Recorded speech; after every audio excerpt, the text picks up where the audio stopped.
Oboy Siki no no kasa no but nam say we stand to move nyam woni monyam ti hwe wuti mu dwen se be kwata so nyafu dwen Oboy Siki o kasa ofa small guest e yampa onyankra ni bewe wo mo ni o twa no ti ko fa 16 years 15 years hu bida ni hu bida kameka se do no ka na mi su medwen transfer Oboy Siki odi nkura no so Oboy Siki kwa odi nkura se ke tu ni aboye kenya movie ko Oboy Siki pa ko yo ba life ko ni ti mu dwen a wo ye oluma nka oba ne be ti ase but movie ni wow ma wonya ni monyam ba na fie fo bi kwa ko bu ko bu nka senti asini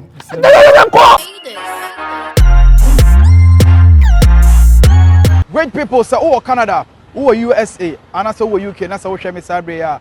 so people send sika e de bagana me comfort lemfi e de amount lemfi say me kan tell say first time and we use lemfi e de our money transfer or the $30 essence so e kan ho omo ne kuta the best rate on the money transfer market charges be any transaction be obey bia no e free channel so say lemfi babu say promo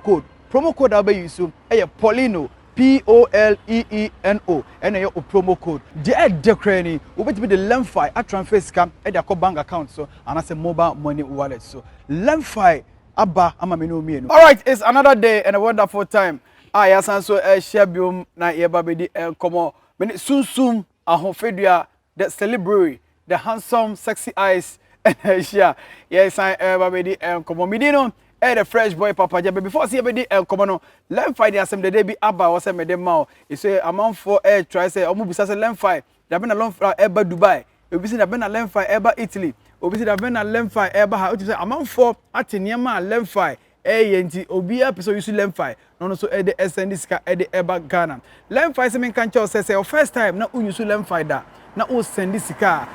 na free be $300 kwa ono so the $100 be dem ebeka ho Lemfi say me kan tell say o use promo code Poleeno Poleeno or the $30 kan ho na say Lemfi kwa na o send this card o send this card essence kan ho o say skara o send no enye sika keke na mo o send love and support to your family omo no mo rate e was ro say bia o the dollar eba Syria Lemfi rating e was ro e change bia yes it is usually Lemfi never send this card ever come abusia form Lemfi say obetima send this car every about mobile money wallet so and as a bank account so obetima the Lemfi at transfer car e dey call mobile money wallet so and as a bank account so Lemfi in the betima way e the amount to America or Canada and as or UK now send this car e dey aba Ghana Lemfi and now obey you now all they send it e dey aba any eba be di enkomo o hwa Sunsum afedua abon correct t-shirt pa Red Kingdom yeah, premiere on 6 July. 6 July. Oh, SG more. You like I support. Yeah, Chinchina. Yeah. Or you may be a brand to go to the port. Chinchina try. Premiere, you know. We're born past the moment patent in blue and oh, okay. Dress to be a medieval corner. Wow. Dress to be a medieval quarter premiere, you know. There we shall for SG more. Yeah, SG more. Young as a godfather, the fee. How you premiere movie? Saying I can support movies are not shit. Yeah, now so we teach good year. Very. Yeah, for support more support to teach the mission. Yeah. Now me ho, but now me submit that program is to do a new program crash. Yeah. But support now for the choir and what. Yeah, fast like I say, my Dr. Likely. The amount of the movement when I say on the mission. Yankopon show be able support a 1957 movie Accra ni Kumasi etimi successful no Yankopon ehyamunya ye de ho se e beboa ma Ghana movie no afa ne to mapa efra nti ye wie a country god Ghana pe na ye ko Red Kingdom na yakwakoye eno so area atos but then yankoma ye babedi no it's about Nancy Oboy Siki any director one Fifi Garben or director a country called Ghana e ko share or radio station bi na Angel FM I show so say Sunsum na hosem Oboy Siki enya opportunity etimi ke kan sem e kan ya ma e bi kan e movie a kujun cancel the way aye oba be premiere se movie ni kwampo no enye fe movie na time billboard o ma ye kra any artwork o ma ye o mo de promo movie ni kwa no or say airtime because enche bia na ko children so be dey say ye movie no Oboy Siki so dey aba beto aso e cassette from Fifi Garben on radio I say video no o ka some baby sana chere no o so onom sambo onom sasa ma onya yare e ma ko twahwe ye na yare o yare ye nyan sa no onom ye no ko twa na movie no direct ye no kwan so no movie ni nya fe ne kwase kojo nkasa lewe ema fifi garbage direct movie no it movie no direct kan movie ni nya fe tino so nkopo obi ni papa ma interview no me yanso na meka obi ho ase me so me hwe me ho kwa me so me fa so me kasa fa ho no edi kan am fa se da Nyankopon ya papa na okita no dey do some pempen so we no o choja mpo Nyankopon shira no je bi Nyankopon shira chere chere mpo no nyame sha nyame God bless God nyame da wase wa won so nyame bi ya me so fa ho to nyame so Nyankopon ene betima jewo ma me nchia me godfather bi o TikTok I feel Don Plago. Okay, so Godfather's do so. I say we are today, we belong one say we penny for the yeah. It's Don Plago papa. Papa baby I will be na me shira what. Yeah. Na me shira. Me ni bibia me ya ma wo. The me kan na kopon shira wo. Me bia na me sem kwatente ma nipa me pe na asem. Because enkwaya dey here. So Don Plago. We dey ka me see na kopon kwaso ko mo nya 500 years but Yankopon dem kwa fa so do bia ba wi. Papa Don Plago. Sunsum on fele me gina fije case so aka say do yem bia mani so Elwade Yakupon on your kese on shira we yemumba on shira ye fun wo nyame shira. And let me greet one of my friend. They call him Gray. Yeah, Gray is in US. Okay. Gray, God bless you. Thank you for your support. I really appreciate it. Gray. Thank you. Oboy Siki. Ayo bi a me susunsu minimu no. Me be two Oboy Siki we adwuma we mu. Me start concept party. And na me be ye movie. Me master we me ba adwuma we me friend Ecolak. We ye comedian Ecolak tintin bi. Yeah. We farm adwuma no. Concept party no me wura mu no. Na Oboy Siki so ye concept party. Oh, okay. Satam ye ko meeting on culture center. Satam GTV concept party enya wo so. No bia hwe GTV Kings of Aklade. Concept party. Ye committee Michelle Oboy Siki. To Oboy Siki die minimum no. Yeah. Ana me bu no. Ana me respect no. Because when you onya akora. Yeah. But oshia oni edi nkwagoro. Se panimu ama no chance ya. Untimi ni ndi agoro bi ndu ba bi a me meka no. Ade se panimu obre no ho ase. Oboy Siki mma ye mpanifo benyum ne ma. No so the ba panimu 52 years. What's that say? And apart from our group be bia no, ye di ebuo and respect sama no. So what am I say? Yeah. Na me share interview no. Just do ye fifi gabe no. In fact, me de mani anje ho. Kwa fa so kasa che de wo show. The way a o si kasa che mine no. And you fine. I mean ka some show. Adwuma no bia le de. Obi a peso bobra. But untimi nkwese obi ani monyam. Untimi nkwese obi bebi a nsa be kona no. Ye wa asem bi wo ha betima kan social media. But ye wa asem bi wo ha untimi nka. Yes. What's wo ba? E wo 50 something Oboy Siki say ne ba wo 50 something years. Sebi bebi a wo ba ye adwuma odidi obi kwese na wani nje. Yeah. The fifi gabi na sebi wanya na wo sopa no. Ah utimi kase papa na yale ye e ko twahwe nsa no nom ye wo winsa ye kase on direct movie kura na wontimi direct movie no o ya na wagya ma obi masa me no ye interview so phone so be so chese I don't know ye interview so phone so you help him say help him no na wo chat no ha no na wo chat okay Lemfi LPM I just say wo na chat okay Lemfi LPM na me read facture show it password enye Lemfi password camera eni pa Lemfi Poleeno dey say I want to say superstar ye interview na wo sha jasa Lemfi LPM be say phone so boto no no ade was on my kind me pa cha phone say be few minutes we dey kasa forget about me kasa me chere no I don't have doing too much aba azem di mi akakara kasa wona me chere no na utimi kasa nipa no wono mo nsa ma wo kanyina no o se na dwuma wo obi ti won kwa no be se wo twa movie no be se wo be fa man ba da te be kasa we die yes wo ye dwuma no wo nsa wo ntimi nye Franka bi so wo ye dwuma bebre o Ghana ha akwaje di award was Africa bre ye the respect man no dem ka so what ma se na we no adosa kan yes ha me say ti o se wo no wo ye broni adwuma o sade osato no twese na si ni adwuma na adwuma fon ayen kwase adwuma fi enti no movie ni kwase adwuma to no ye broni adwuma am ka asem kyew nka some show enye movie a kamisunsun kamenye obi a ko menyi bebi a me free ba enye movie we ya ebi a sebi kwa kumanu enka onum pepe so anko aduru sebi enye movie we ya ko don cancel Lilwin enka pempe so odi nko onuru ho ya ye papa akrobato wo no ye concert party sebi onyadi but sika fa ni sika no wa nya bia ndu ba bia se nko oduru anu nto ko sha abrochire one ne mato wa obobra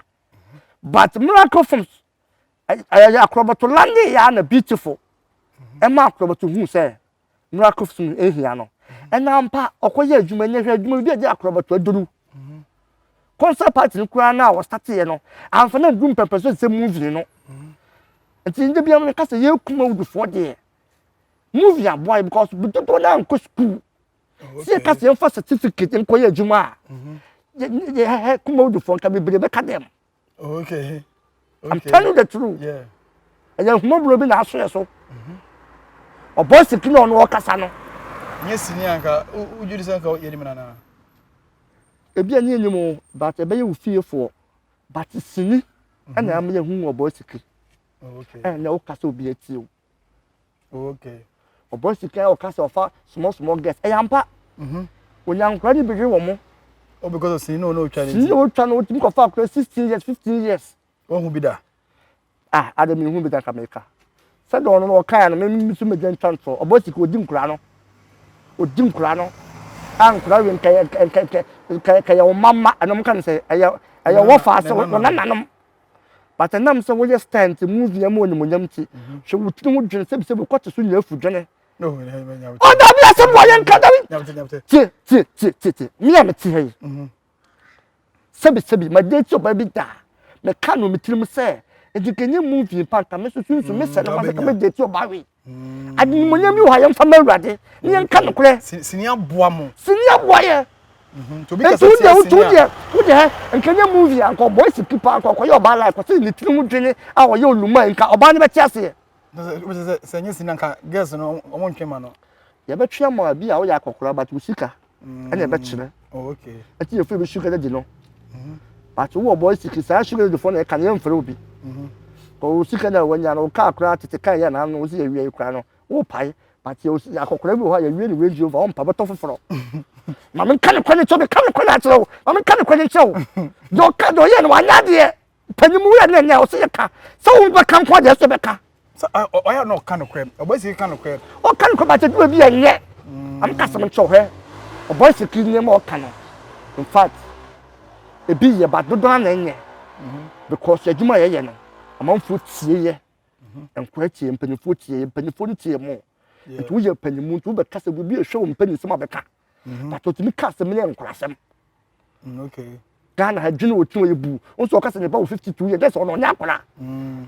but obi ti wono mo kate so wono nsa wo darati movie ontimi ndalete wo ye konwinsani okototo nsa na man teto ye na movie no movie yankwase adwuma na ye bro adwuma ana wonja nkwa ye bro so ankoto so ana wonkoto so ne bro ni nkwa ye adwuma emrofo bu abubu ye kwase o Ghana eye bro ni mpesisi eye but movie no wow ama wonya ni munya ba na ufiefo bi kwa nko bu mani nka senti asini ko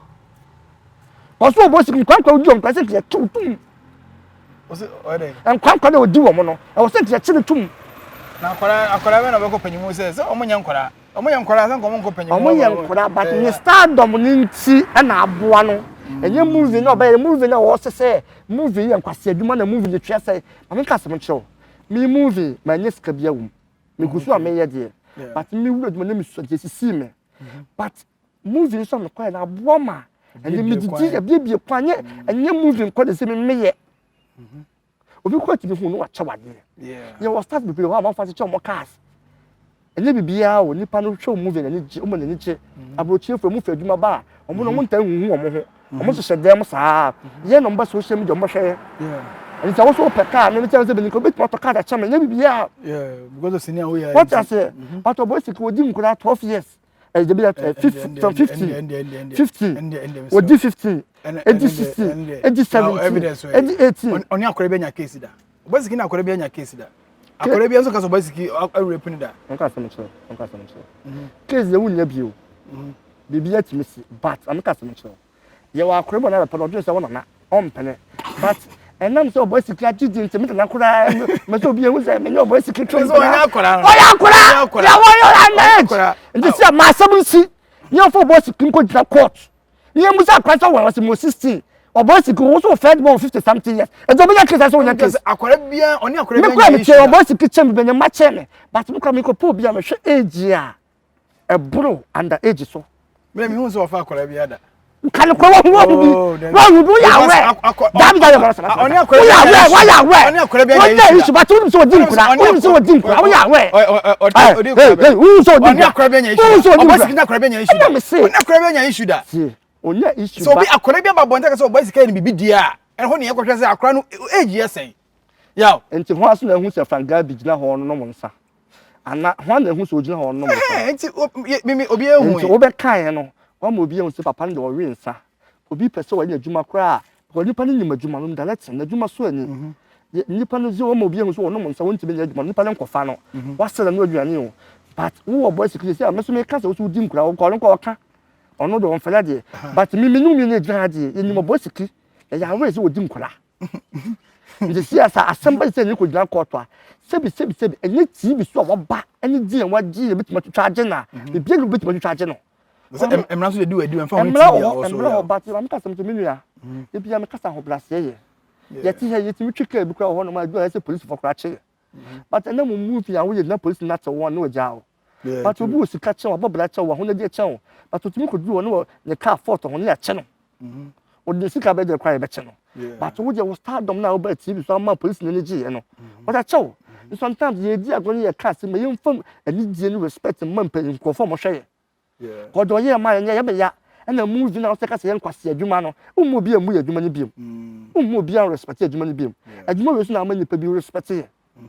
se butimi hie wo sika ni bi kura na e wo se nka wo na wo koto but enam TV so abanton so the respect bi ama yeah true pa Pastor, what must say true and them to say pa I'm using the mirror because we question am Robert so we try picture but Robert so mo Robert so mo ye Robin no try picture yeah Sunsum try picture so me pay you to for some me no me no be am chim ho me pay boys na some me pay you to na some baby a wo dwen say wo star won ko me ko so what must say and you chese wo do fans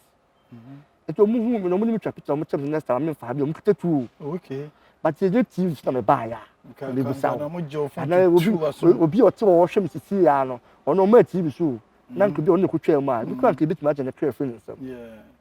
so what must say enti ye respect ye juma ye so Oboy Siki nsem bi wo no wo ka anu o de me kura ne ka wo say ida me so be so bo so bi to ka chen no ye sa and the na wo kan tonto yo ha ne ko wi wrong you know by the so hun ka no because me the wi na wo ye no na me njindi na wo kwa na wo ka so hun kwa na aha na me njindi because wo Oboy Siki ye he wo ka ne si wo no na obi eni ho no obi wi asa ka na wo ka se siti kwa no obi ntibi ntu me ade ba ko a Oboy Siki ya na e ha me kakra say movie na on cassette ya no sinina country called Ghana movie na or cassette because adwuma no yenyina ye pese adwuma no epeja ekoso na se akojo share de beka bi na Ghana for ebi mo adwa pa se adentina obeka sa na kojo kasa lo soja nti ke adwuma we a obi aye de eni kwase obetabata ba adwuma na adwa ne se bia de all kan no e be amanfo adwua ba movie no se bia or de se better the form of promotion sane bia Oboy Siki adwa ye no labi ona Lilwin wo issue ka wo yunu ya ona ne ye adwuma that's what must say obi a waye killer na tama na metibo kuro ma na budo ho no killers for mo nyina wo bedum pepe so mo nwuye no ayo mo nim nyansa killer wo konto kwana to kwana fun wo dwane na kola ko bo a 1 week time na bela but ntoko bo na wo kun na wo hedi be kun no se me dwane ya be ka se ma lose fight no wa jina wana me yakun ejimi so what am I say enti baby e di pansa be kwa no yense no Oboy Siki nsem no wo ka ogu ye kwa enu ase kwa kuma enu na nse ya so ka kwa kuma enu asem bi kwa kuma enu obi a gentle guy o kwan of fast osum ne nyame o ya ade a o be so nipa nyina be hu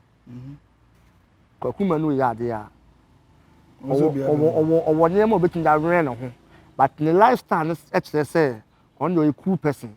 but wo no mo bia ko hu se Kumawood aye and ye ka no wo just Kumawood feel bad on pesa de no but wo no ho kana tum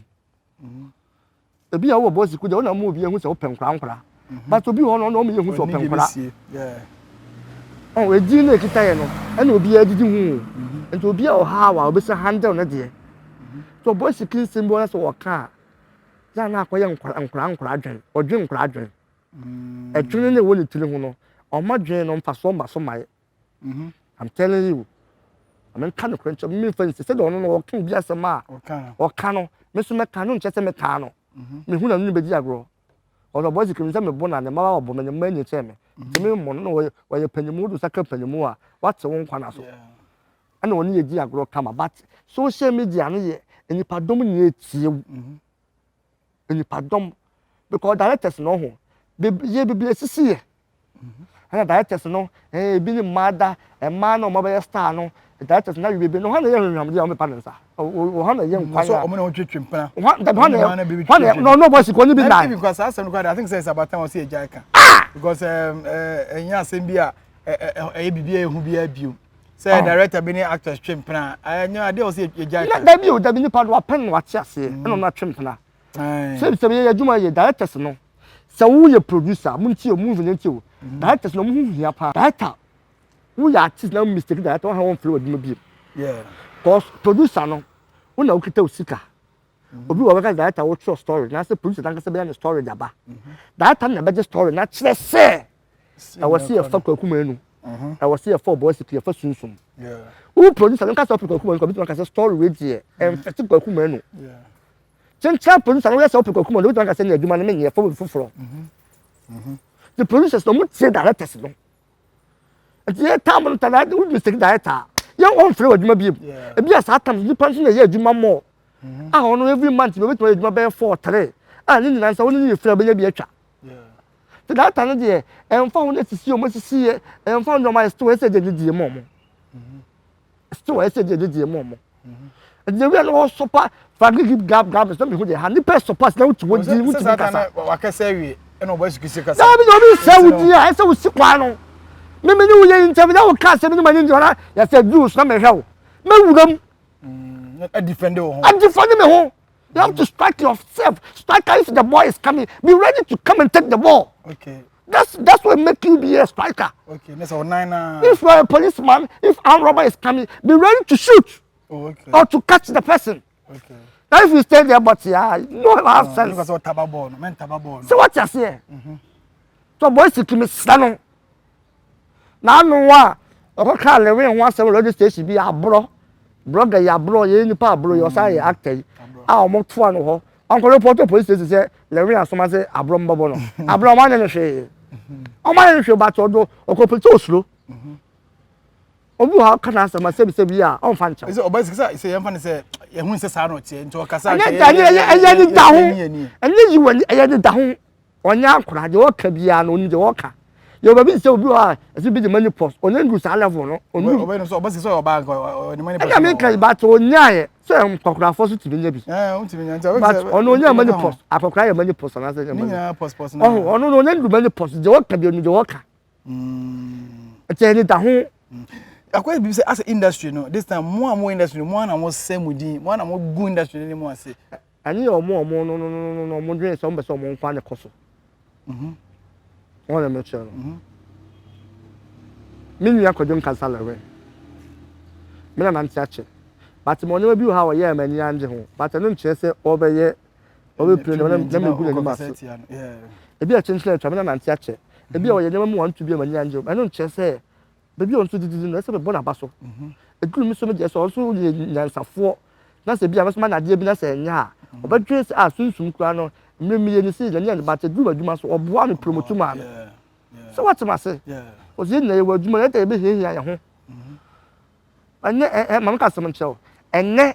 ɛna adwuma na gu na Oboy Siki da no kasatia director no nka adwuma no ngura nka gyina so nka ontimi nkasa asɛm no nkyɛn da me ka me kyerɛ wo adwuma no ngu ya adwuma no gu nti na adwuma no gu nti asɛ ya director for bi mani ma ya fam Because say adwuma ni ho because first no omo na mo freye na yesu yetime ni kakra and this can cry now also what ko twa jiwdin wo TV so am obi ye hutuma frɛ wo ya wo that table of frɛ adwuma almost ka bia but e be boa ma so wanya exposure mo bia from what charge say nipa no